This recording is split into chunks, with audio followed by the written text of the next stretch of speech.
Ya, oke, ini adalah kemungkinan apa yang terjadi untuk 3 chapter mendatang di Manhwa Magic Emperor. Setelah menerima 1 miliar batu roh suci dari Kunpeng, yang mana itu membuat Zovan terkejut dan juga senang, Kunpeng pun langsung memerintahkan Zovan untuk pergi dan bekerja seperti apa yang ia inginkan jika tidak ada lagi yang ingin dilakukan. Dan Zovan pun menjawab jika ia akan berusaha sekuat tenaga untuk mencari hewan suci yang lainnya dan membantu ataupun membebaskannya. Adapun Gagak berkepala 3, ia sudah siap untuk membawa Zovan kembali ke titik awalnya.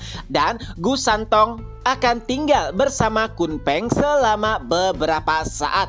Ya, Kunpeng sendiri yang berkata jika ia akan mengajari Gu Santong. Tapi ternyata Gu Santong ingin ikut melepas Zovan dan Kunpeng pun mengizinkannya. Mereka berdua pun langsung naik di atas Gagak berkepala 3 dan meninggalkan Kunpeng. Setelah itu Kunpeng pun mulai bergumam, "Aku tidak menyangka jika akan menemukan penerus Thunder Phoenix." Ya, walaupun saat ini ia masih hanyalah anak ayam, nampaknya akan ada waktu di mana 5 hewan suci akan segera berkumpul. Heavenly Emperor, nampaknya kita bisa menyelesaikan perseteruan lama kita. 1 jam kemudian, akhirnya Zovan kembali ataupun tiba di Gunung Albis. Sebelum meninggalkan Gu Santong, ia pun berbisik, "Sanzi muda, jangan terlalu mempercayai Kunpeng.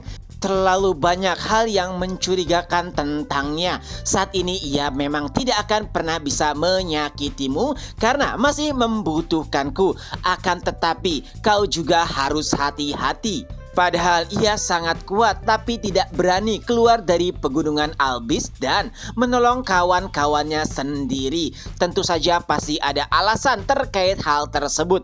Dan jika kau merasakan hal yang aneh, langsung lari saja. Mendengar nasihat tersebut, Gu Santong pun menanggapinya, "Kau memang yang terbaik ayah, tenang saja, aku akan ekstra hati-hati. Dan jika ada seseorang yang melukaimu, katakan padaku, aku akan menghajar mereka.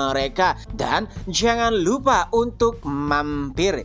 Ya, tentu saja meninggalkan Gu Santong kepada Kunpeng adalah pilihan yang tepat. Walaupun Gu Santong merupakan penerus Qilin, tapi ia masih belum bisa membuka potensinya seutuhnya. Dengan bantuan Kunpeng, bahkan nanti Gu Santong bisa berubah ke bentuk asli dari hewan suci Qilin. Setelah berpamitan dengan Gu Santong, Zovan pun kembali ke Wingate City dan butuh waktu 3 bulan untuk kembali ke sana. Setelah sampai dan menyadari jika penghalang ataupun susunan yang dibuat Zovan tidak cacat, itu artinya belum ada pergerakan. Saat kehadirannya, Luo Yunchang dan juga Luo Yunhai nampak khawatir. Yunchang bahkan mulai memarahi Zovan. Ya, mereka semua khawatir dengan apa yang telah terjadi terhadap Zovan. Tapi untungnya Shuang Er menjelaskan beberapa hal dan itu membuat semua orang tenang.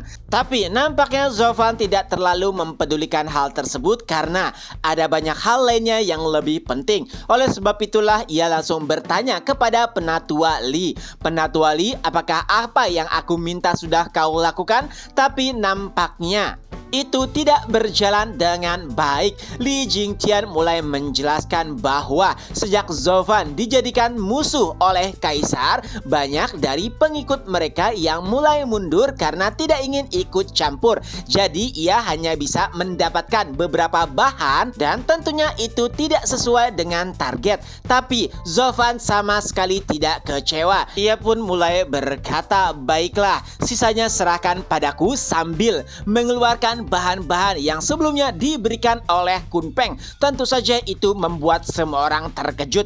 Bahan-bahan tersebut 100 kali lipat lebih banyak daripada yang dikumpulkan semua orang. Mereka bahkan mulai bertanya-tanya, apakah Zovan memiliki kerajaan di bawahnya? Zovan kembali berkata, "Sekarang kembali ikuti rencanaku. Tidak lama lagi tanah ini akan menjadi milik kita. Di sisi lain, di istana kerajaan, Fang Qiubai dan juga Sima Hui membuat laporan bahwasanya Regen Estate sama sekali belum bergerak. Padahal Kaisar sendiri sudah memperbolehkan Regen Estate untuk meminta bantuan dari 7 rumah utama. Sima Hui nampak khawatir, tapi Kaisar masih terlihat tenang. Tentu saja ia sudah bisa membaca apa yang ada di kepala Leng Wuchang dan juga Zhuge Chengfeng. Mereka memiliki peran penting di dalam rencananya. Leng Wuchang mungkin tidak akan langsung bergerak karena ia belum melihat tanda-tanda adanya kekacauan di istana kekaisaran. Adapun Zhuge Chengfeng sendiri sama seperti Leng Wuchang, pastinya ia memerlukan sebuah hal untuk bisa bergerak dengan orang-orang dari Quanrong Empire. Intinya begini, baik itu Zhuge Chengfeng, Leng Wuchang dan juga Kaisar sama-sama sudah bisa memahami ataupun membaca rencana dari masing-masing. Akan tetapi untuk bergerak lebih lanjut mereka harus memperhatikan satu lainnya. Oleh sebab itulah Kaisar langsung berkata, Sima Hui, Fang Qiubai dan juga Ghost King bantu Regen Estate untuk menangkap Zhou Fan. Tentu saja itu perintah yang mengejutkan karena jika begitu tidak ada orang kuat di sekitar Kaisar dan itu memungkinkan Zhuge Chengfeng dan juga Quanrong bergerak. Tapi Kaisar masih nampak santai. Ia berkata, tidak apa-apa, itulah yang aku inginkan, membuat mereka bergerak. Dengan perintah mutlak tersebut, ketiganya pun langsung mulai meninggalkan Kaisar. Di sisi lain, rumor bergerak dengan sangat cepat. Zhuge Chengfeng kala itu sedang bersama Wu Lincai yang merupakan penasihat dari Quanrong. Setelah mendapatkan informasi jika tidak ada orang di sekitar Kaisar, Wu Lincai meminta Zhuge Chengfeng untuk langsung bergerak. Tapi sayangnya Zhuge Chengfeng tidak setuju. Ia sudah bisa membaca pergerakan Kaisar, tapi juga masih bertanya-tanya apakah Kaisar memiliki orang lain selain Sima Hui, Fang Qiubai dan juga Ghost King. Oleh sebab itulah Zhuge Chengfeng sedikit berhati-hati untuk melangkah ke rencana selanjutnya. Tapi Wu Lincai nampaknya tidak puas. Ia bahkan menganggap jika orang-orang dari Tianyu pengecut. Mendengar hal tersebut membuat Zhuge Chengfeng tersinggung. Ia pun berkata, jika kau bergerak dalam 2 hari ini, kupastikan kalian akan mati. Jadi tenanglah dan ikuti perintahku. Ya, walaupun Zhuge Chengfeng hanyalah ahli di ranah Tianshuan, tapi karena jabatannya adalah menteri, itu bahkan membuat Wu Lincai gemetar. Dan ia pun hanya bisa mengangguk setuju dengan perintah tersebut. Di lain sisi, di kediaman pangeran kedua, ia memanggil Yao Ming untuk menghadapnya. Ya, pangeran kedua juga telah mendapatkan kabar jika orang-orang di sekitar Kaisar telah meninggalkannya untuk sesaat. Dan ia pun memberikan informasi tersebut kepada Yao Ming dan minta nasihatnya kira-kira apa yang akan atau harus ia lakukan selanjutnya.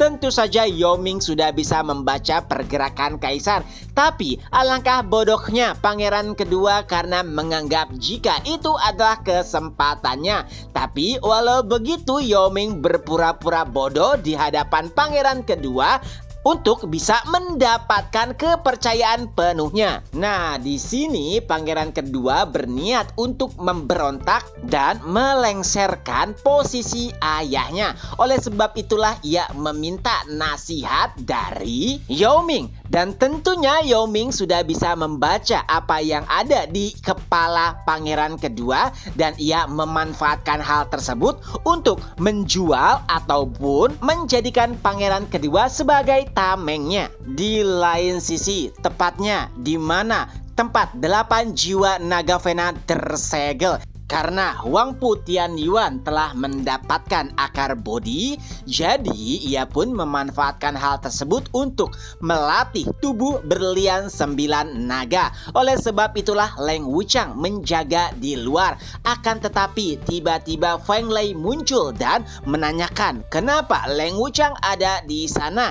Ya, awalnya Leng Wuchang hanya bisa mengelak dan membuat alasan kenapa ia ada di sana. Tapi karena Feng Lei mendesak dan berkata mereka harus bergerak karena kaisar telah mengirimkan naga surgawi, mau tidak mau Leng Wuchang pun mulai menjelaskan apa yang terjadi dan tentunya itu membuat Feng Lei terkejut. Ia pun langsung menantang apa yang telah dilakukan oleh Huang Pu Tianyuan, yaitu untuk menjadikan 8 jiwa naga Vena tersisa sebagai miliknya. Awalnya Feng Lei ingin memasuki ruangan pelatihan, tapi Leng Wuchang menahan dan berkata untuk bersabar sedikit. Ya, tentu saja Feng Lei tidak suka dengan Tianyuan karena ia merupakan pimpinan regen estate yang lemah. Ia bahkan yakin jika Tianyuan tidak akan pernah bisa menjinakkan 8 jiwa naga Vena.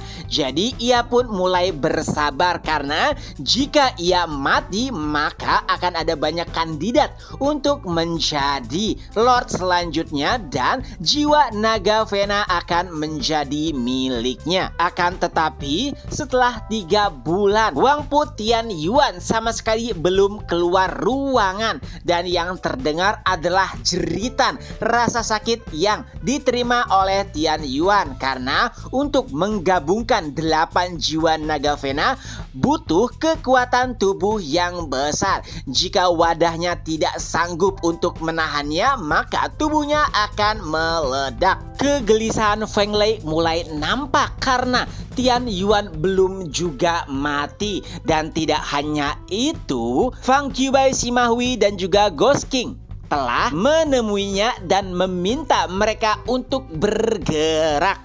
Feng Lei yang sudah tidak sabar pun meminta Leng Wuchang untuk membuka ruangan pelatihan.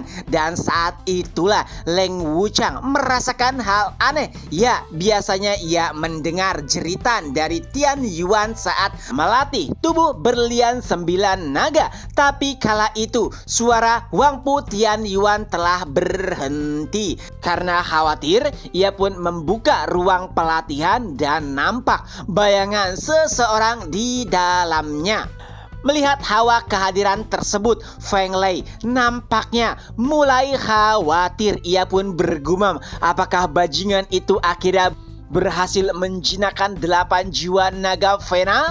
Adapun Leng Wuchang, ia pun mulai berkata, Tuan Lord, selamat karena telah berhasil menjinakkan 8 jiwa naga Vena dan menyempurnakan tubuh berlian 9 naga. Dengan itu pula chapter pun berakhir. Nah, itulah kelanjutan dari manhwa Magic Emperor. Semoga terhibur. Ketemu lagi di next video. Bye bye.